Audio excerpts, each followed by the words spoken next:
Hi everybody and welcome back to the channel. How much money do I need to retire? And why that question is only half the story. Now everybody would like to know what the magic number is. How much money do I actually need to be able to retire? Do I need $1 million? Do I need $2 million? Or can I retire on less money, say $500,000 or $250,000? Can I retire on Social Security alone? Can I retire on Social Security plus my pension? Can I retire on Social Security plus a little bit of savings? Now, all of those are good questions, but the short answer is there is no one size that fits all because so many factors have to be considered per person or per family. For instance, it makes a huge difference where you live. If you live in a high cost of living area, or in a low cost of living area. And I'm fortunate that I live in a low cost of living area. It makes a big difference if you're married or not, if you're healthy or not, if you're mortgage free or not, if you're debt free or not, what your income is, so forth and so on. Furthermore, if you are in a working class tax bracket, then accumulating millions of dollars is going to be very, very difficult, if not completely out of reach. In fact, only 3% of retirees in the United States are able to retire with $1 million or more, which means that the other 97% of retirees in the United States retire with less than $1 million. Now, if this describes you, I'd like to offer a few suggestions on how you can retire earlier than you thought and perhaps even with less money than you thought. Number one, when you do your retirement planning, start with your minimum retirement number in mind, not your maximum number. Most people have their retirement planning backwards. They chase some huge number or an arbitrary number, say like $1 million or $2 million or whatever. But the truth is, your retirement begins the day you have your expenses covered, not the day that you hit some magic number. Let me say it again. Your retirement begins the day you have all of your expenses covered, not the day that you hit some magic number out there. Your minimum retirement number is your monthly expenses plus a small financial cushion on top of that. And if your minimum retirement number is, say, $1,000 a month, or maybe $2,000 a month, or $3,000 a month, or whatever, you're closer than you think. Most of our retirement stress, or the retirement financial stress, is caused by the big three expenses, and those being housing, transportation, your automobiles, and your health care costs. Now, if you can get those big three under control, you can retire yesterday. Number two, design a simpler life for yourself that you would actually enjoy living. A smaller retirement works for you when your lifestyle is slower, simpler, less expensive, and less rushed. Creating a smaller retirement for yourself is not about deprivation. It's about eliminating the noise and the stress out there. Most of us have been led to believe that we need millions of dollars to retire because if you have that kind of money, then you can live an extravagant life. And you can lounge in luxury. You can travel the world and stay in five-star hotels. But you know what? Not everyone wants that kind of life, and I happen to be one of them. You see, whenever I was working and I would think about retirement, I just wanted to be done with working. That's all. I wanted my life back. I wanted to be done. I wanted to be done working, and I wanted out of the hustle. I started working when I was a teenager in high school. I suppose I was about 15 or 16.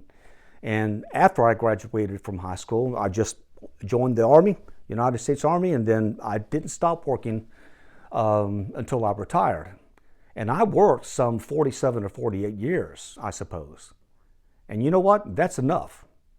That's enough for anyone. That's enough for everyone. So having my personal freedom, getting out of work, and being able to enjoy a simpler life is all that I've ever wanted. I'm not interested in traveling the world. I just want my life back, my freedom back, and to be able to live a simple, unrushed life. And it doesn't take millions of dollars to get there or to be able to live that kind of life. Number two, in your retirement planning, put your health first, not the money. Put your health first in your considerations. Now, as soon as you are financially able to retire, you should seriously consider doing so for the sake of your health, even if it means retiring with less money than you would ideally like to have. And here's why. Once you reach a certain age and you reach your minimum financial number, if you continue working beyond that point, then you're trading your time, which is rapidly running out, for additional money that you might not even need, because the money that you earned beyond that point isn't worth as much as the time you're losing. In other words, if you wait too long, if you continue to work to accumulate the maximum amount you can accumulate, you're more in danger of running out of health, or running out of life for that matter, than you are running out of money. Because after all, once you have enough, you have enough. Working beyond that point puts you into a death spiral if you're in the working class, because you're running out of time, you're never going to reach the millions of dollars threshold, and eventually your health is going to decline. Number four, remember this: retirement is not about having the most money. It's about needing less and living more. It's not about accumulating as much as you can. It's about getting yourself into a position where you need less money so that you can live more. You don't need to hold out forever for that perfect financial number. You need a life where your inner man says to you, you know, Ronnie, this is enough. I'm done. I'm just ready to live another life. When I used to dream about retirement or daydream about retirement, I wasn't dreaming about living in a mansion or having a second home or having a vacation home in Florida or traveling the world or any of those things. I was dreaming about my personal freedom and spending time in the great outdoors, or just spending time on my homestead. I didn't want to be a wage slave for the rest of my life.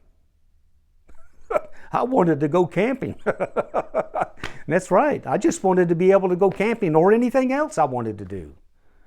I wanted to be able to load up my truck with fishing poles when the notion struck me, head down to the coast, and spend a day at the beach in the great outdoors enjoying the sunshine and breathing salt air without having to call in and ask anybody's permission to do it.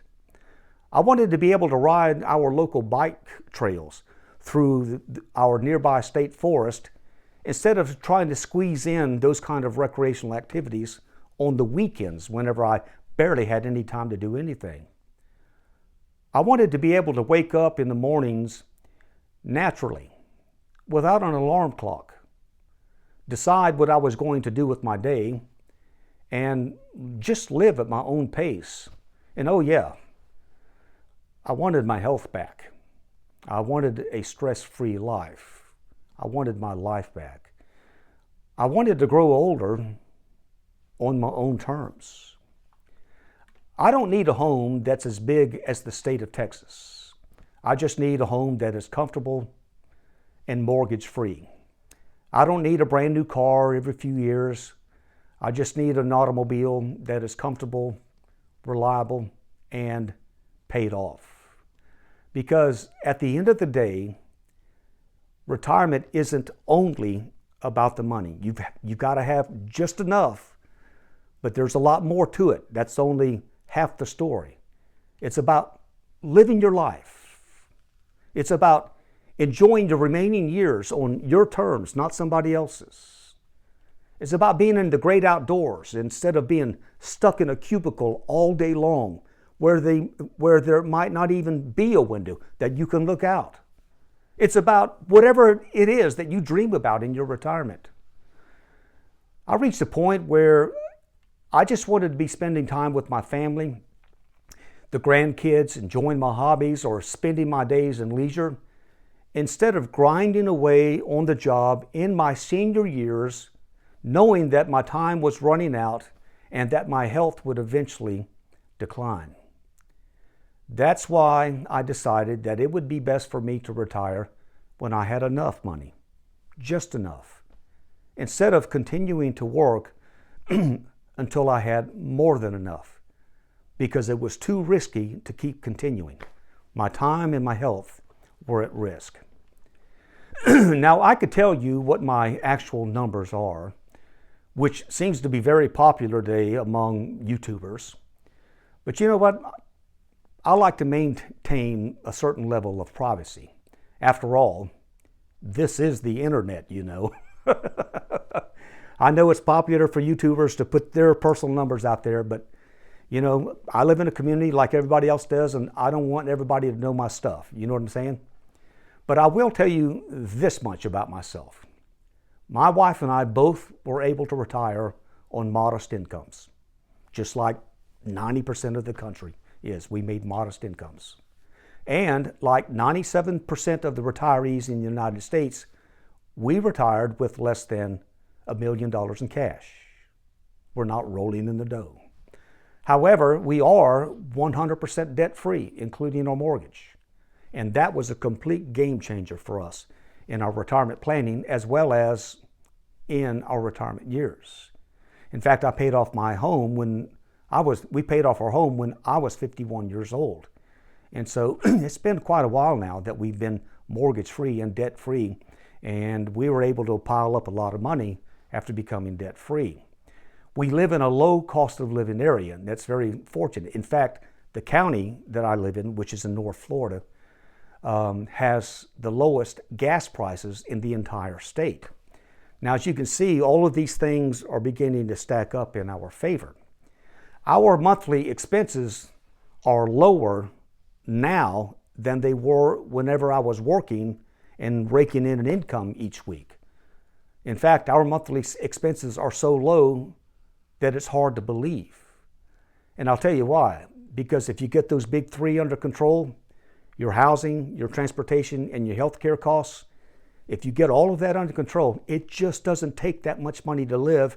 But yet, if you have been diligent in saving and piling up your money, all that money you got piled up for retirement, it's just there.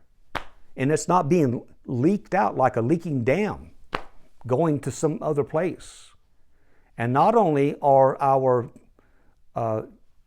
cost of living expenses lower than they were when we were working, our standard of living has actually increased.